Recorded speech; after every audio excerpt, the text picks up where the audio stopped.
Dans la vidéo du jour, on va faire un point sur le marché des crypto-monnaies, mais aussi dézoomer et regarder de manière plus large pour regarder si une possible crise financière pourrait arriver en 2025 sur les marchés plus traditionnels, ce qui mettrait forcément en danger notre Bitcoin et nos cryptos favorites. L'objectif de cette vidéo, ça va être de rentrer en détail dans plusieurs points pour justement comprendre où on en est dans le marché des cryptos, essayer de voir si le bull run est fini ou pas. Et comme dans ma première vidéo de dimanche dernier sur le point de marché, on suivra des indicateurs pour voir est-ce qu'il y a eu des modifications, est-ce qu'on est en surchauffe à certains endroits, pour tout simplement avoir un suivi plus détaillé et surtout des arguments pour chacun des points qui seront donnés. La première chose à regarder pour moi, c'est tout simplement la demande des institutionnels sur Bitcoin parce que c'est eux qui apportent énormément de liquidités. Et on voit que la demande sur les ETF spot Bitcoin est plutôt en baisse. Là, les barres vertes sont les entrées et les barres rouges, c'est quand il y a des sorties.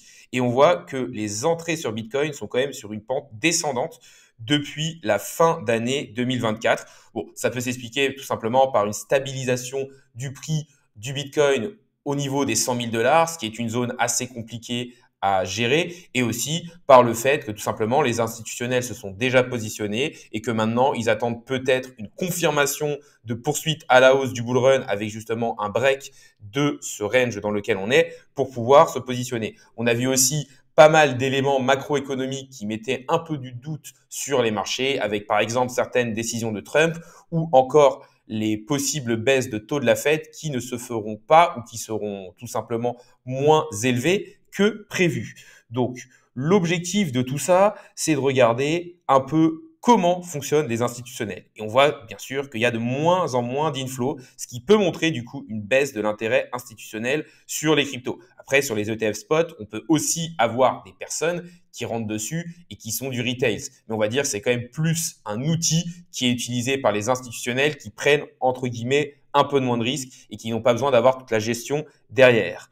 Ce qu'on peut se dire aussi, c'est que le marché price un possible sell the news de Trump, de l'arrivée de Trump au pouvoir. C'est vrai qu'il y avait une énorme attente derrière Trump qui est très pro-crypto, qui a parlé des cryptos, qui voulait faire une réserve stratégique de Bitcoin.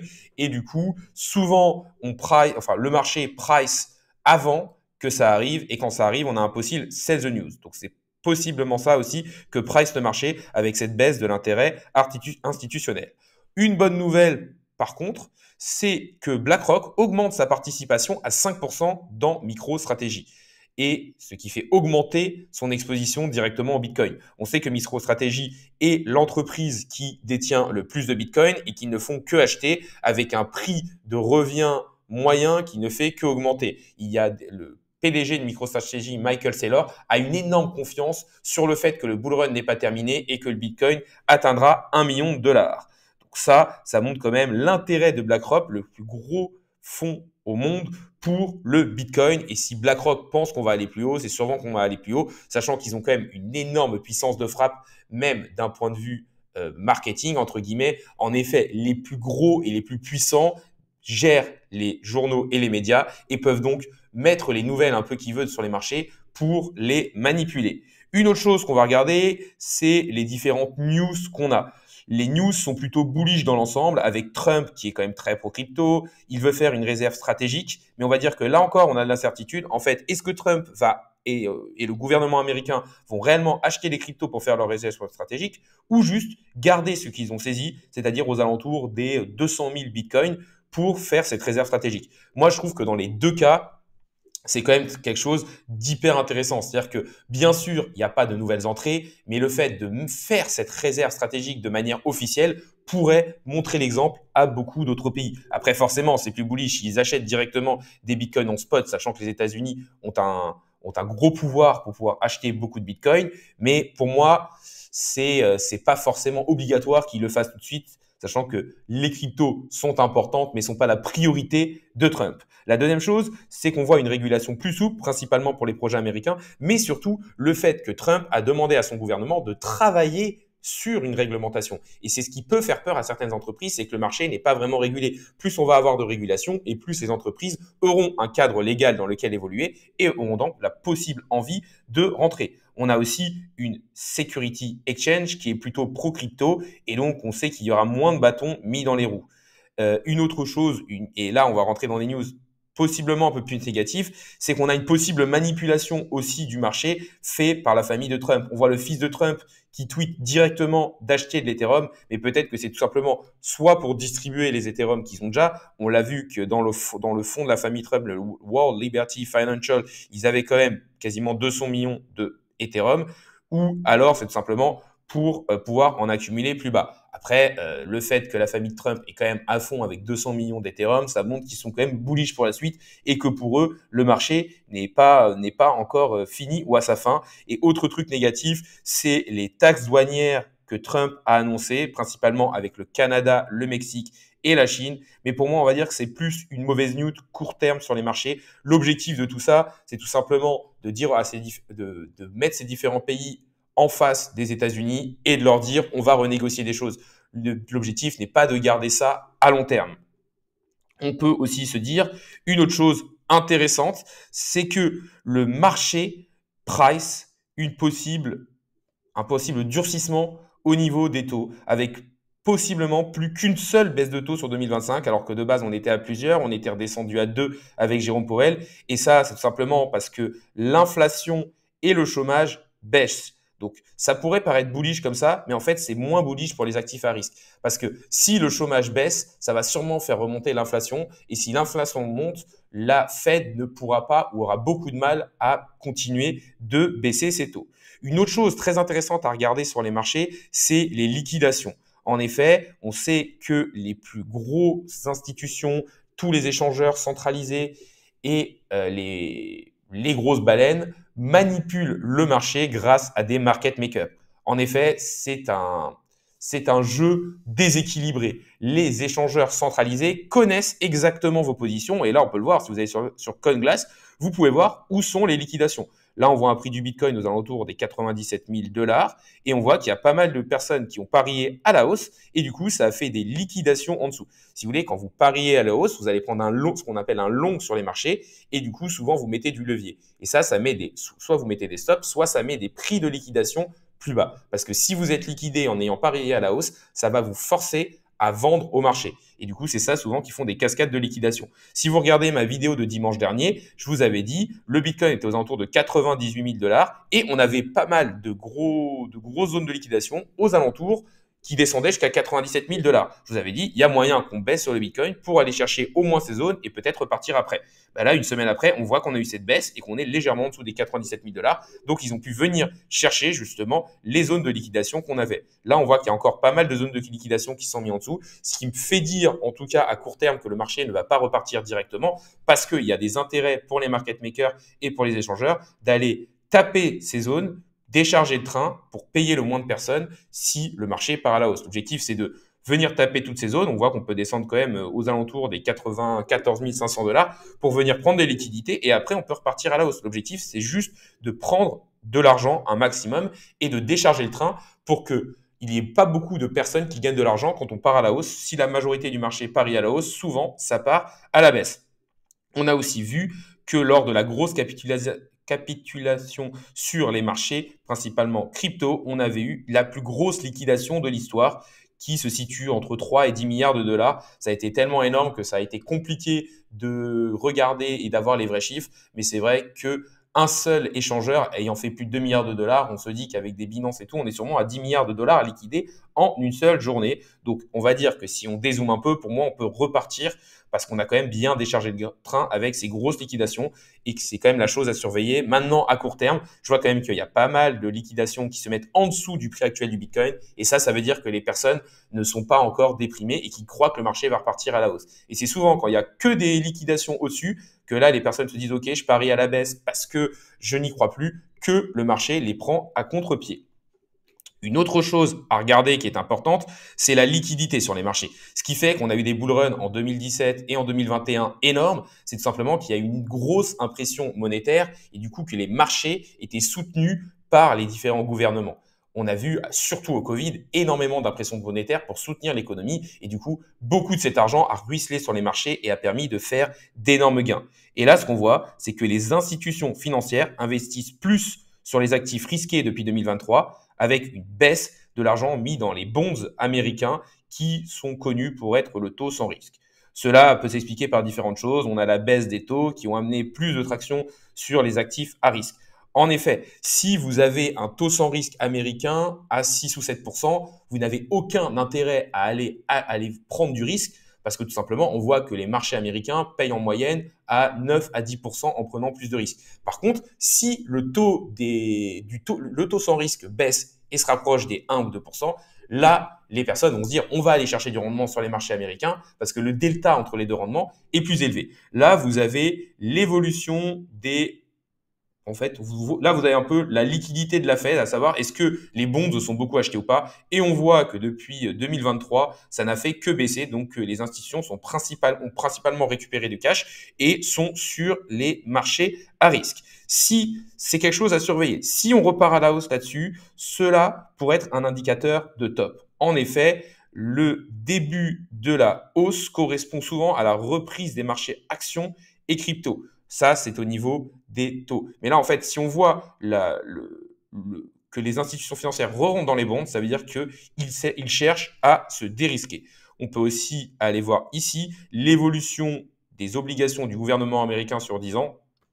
Et on voit que le taux a quand même pas mal baissé. Si on regarde par rapport à plus loin, on voit que là, on était à plus de 5%. Et du coup, que le rendement a quand même pas mal baissé, même si là, si on regarde depuis 2024, on voit quand même qu'il est reparti à la hausse en passant de 3,6 à plus de 4,4, donc quasiment un point de base de plus. Et donc, ça peut aussi expliquer ce ralentissement sur les marchés avec des belles performances sur beaucoup d'actifs.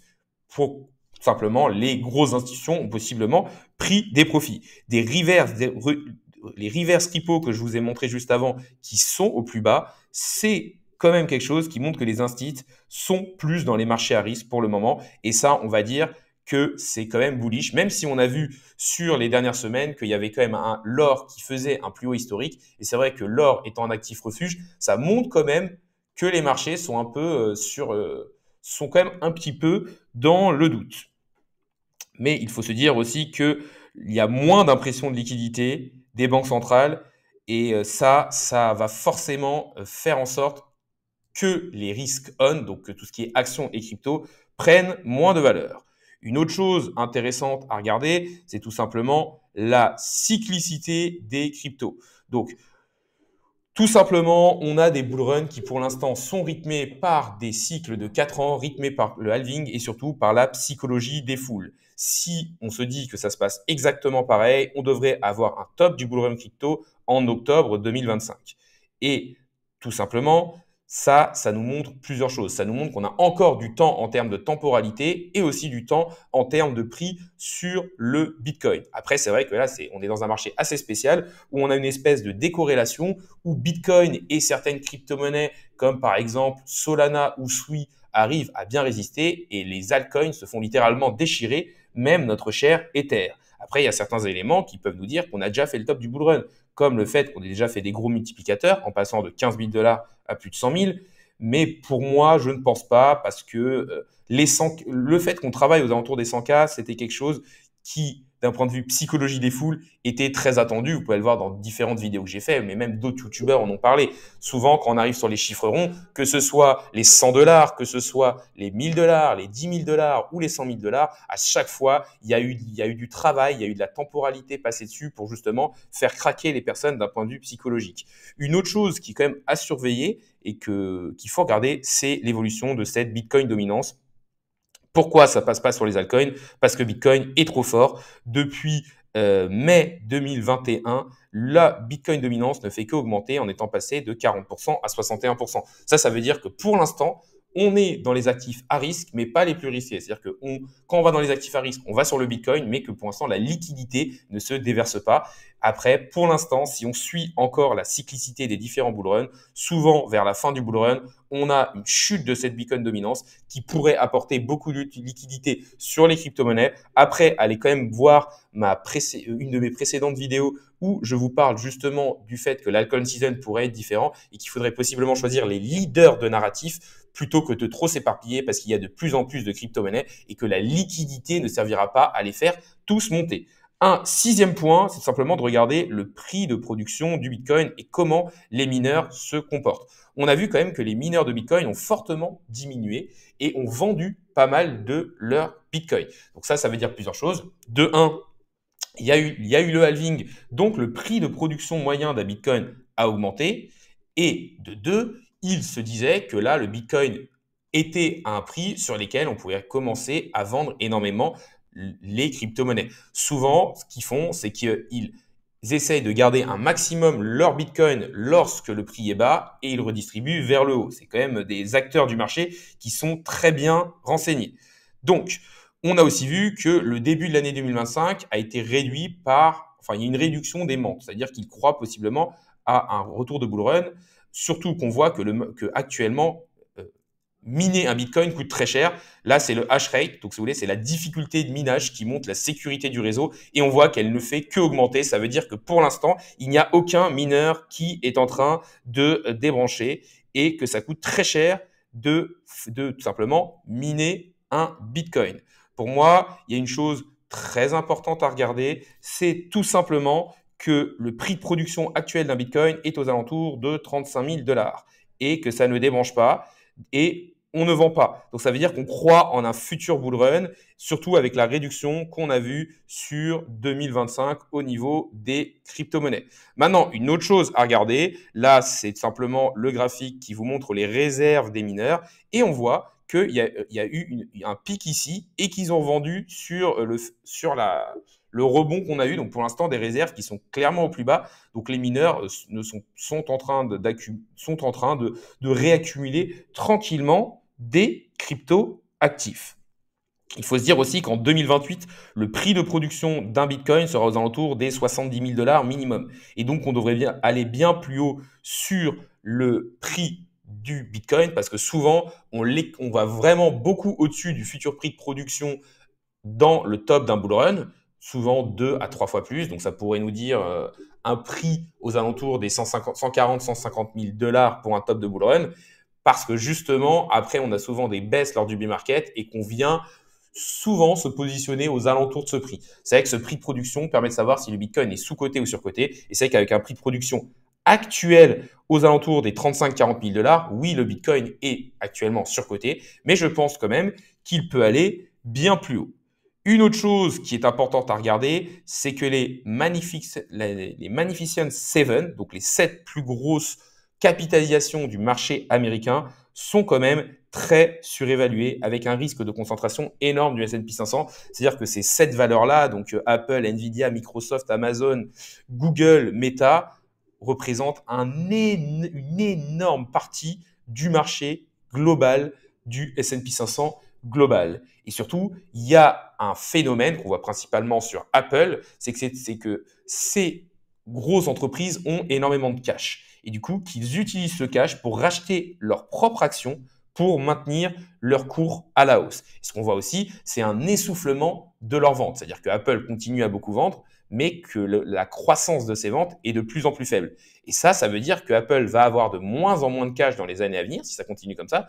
Du coup, qu'ils pourront de moins en moins racheter leurs actions et que possiblement, au bout d'un moment, si eux-mêmes n'arrivent pas à maintenir leur prix haut artificiellement, ben, tout simplement, ça peut faire que le prix baisse et ça peut faire une panique sur les marchés, ce qui ferait que le prix d'Apple pourrait littéralement se casser la gueule. On le voit quand même qu'il est à 3,42 trilliards de dollars. Ça fait 3420 milliards de dollars. Donc, on est vraiment sur des capitalisations énormes au niveau du marché américain. Et du coup, ce risque de concentration, en fait, si vous voulez, si seulement Apple, en gros, si Apple, Microsoft, Amazon et Google et Meta ont une vraie chute au niveau de leur cours et que Nvidia, avec les possibles news qu'on a eues, avec DeepSeek baisse fortement, ça va impacter énormément le marché et le cours global du S&P 500, alors que possiblement, beaucoup d'entreprises dans ce S&P 500 ne baisseront pas plus que ça. On va maintenant passer sur les indicateurs que je vous avais montré la dernière fois. Je vous avais dit que je les suivrais au jour le jour. Donc là, on a quand même une chose intéressante, c'est qu'on a vu que la balance des bitcoins est remontée à la hausse. Ça veut dire que tout simplement, il y a de plus en plus de bitcoins, il y a un peu plus de bitcoins sur les échangeurs. Et ça, c'est quand même quelque chose d'intéressant à noter. C'est possiblement que les personnes veulent en vendre s'ils reviennent du coup sur les différents échangeurs. Parce que quand la balance augmente, c'est que les personnes remettent des bitcoins sur les principaux échangeurs. Ensuite, on a le MVRV Score qui n'a toujours pas bougé. On voit que par rapport au plus haut qu'on a eu par rapport au plus haut, on est encore assez bas, mais qu'on a déjà fait une partie du bull run. Rien de nouveau là-dessus. Au niveau du NUPL, c'est exactement la même chose. On n'est pas au plus bas, mais on n'est pas encore aux alentours de la zone de surchauffe. Donc, on a encore de la place.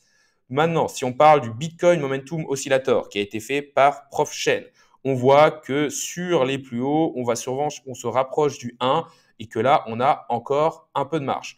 Et si maintenant on regarde le Crypto Fear and Greed, on voit qu'on est à 46, donc clairement il y a de la peur sur les marchés. Et au niveau du stock market, on est à 39. Donc on est quand même sur des peurs très basses qui peuvent amener à un rebond au moins sur le marché des cryptos. Donc pour résumer ce qui a été dit dans cette vidéo, on a une possible crise financière qui pourrait arriver en 2025 sur les marchés globaux, avec une concentration énorme sur le S&P 500 qui pourrait quand même faire partir le marché à la baisse, avec des reverse repos qui sont au plus bas et qui pour l'instant montrent que les institutions sont positionnées soit sur l'or, soit sur des marchés à risque, mais que avec le nombre de baisses de taux qui devrait baisser et qui est pricé de moins en moins, enfin de moins en moins probable par les marchés, ben on pourrait avoir justement une contraction, beaucoup de prudence et du coup faire repartir les obligations américaines. On voit aussi que d'un point de vue purement crypto, on a plutôt des news bullish, même si on a eu les taxes douanières et DeepSeek. Moi, je trouve que de manière globale, on a quand même des news bullish sur les marchés, qu'on a encore de la place au niveau des différents indicateurs, que ce soit au niveau de la cyclicité, que ce soit au niveau du prix de production du Bitcoin, que ce soit au niveau des profits pris par les holders long terme ou court terme, que ce soit au niveau des liquidations. Je trouve qu'on peut, enfin pour moi, on devrait aller plus haut sur les marchés et surtout si on suit la cyclicité, parce que c'est vrai qu'à chaque bull run, ce que j'entends, c'est que les choses sont censées être différentes et au final, ça se passe un peu pareil. Souvent, le Bitcoin reprend beaucoup de dominance et est très fort et d'un coup, ça part à la baisse. Donc, je pense quand même qu'on aura au moins une belle altcoin season et une baisse de la dominance du Bitcoin avant la fin du bull run qui devrait arriver fin 2025. On arrive sur la fin de la vidéo, donc déjà n'hésitez pas à liker, à me dire si vous aimez ce type de vidéo. N'hésitez pas à me mettre un mot en commentaire. Vous pouvez me mettre Fear and Greed qui me montrera tout simplement que vous avez regardé la vidéo au bout. Et c'est vrai que ça fait quand même plaisir de voir que des gens regardent toute la vidéo et s'y intéressent. Vraiment, n'hésitez pas non plus à vous abonner. Ça récompense le travail que je fais au jour le jour et ça permet de faire grossir la communauté. La vidéo du jour est maintenant finie. Salut à tous et à la prochaine.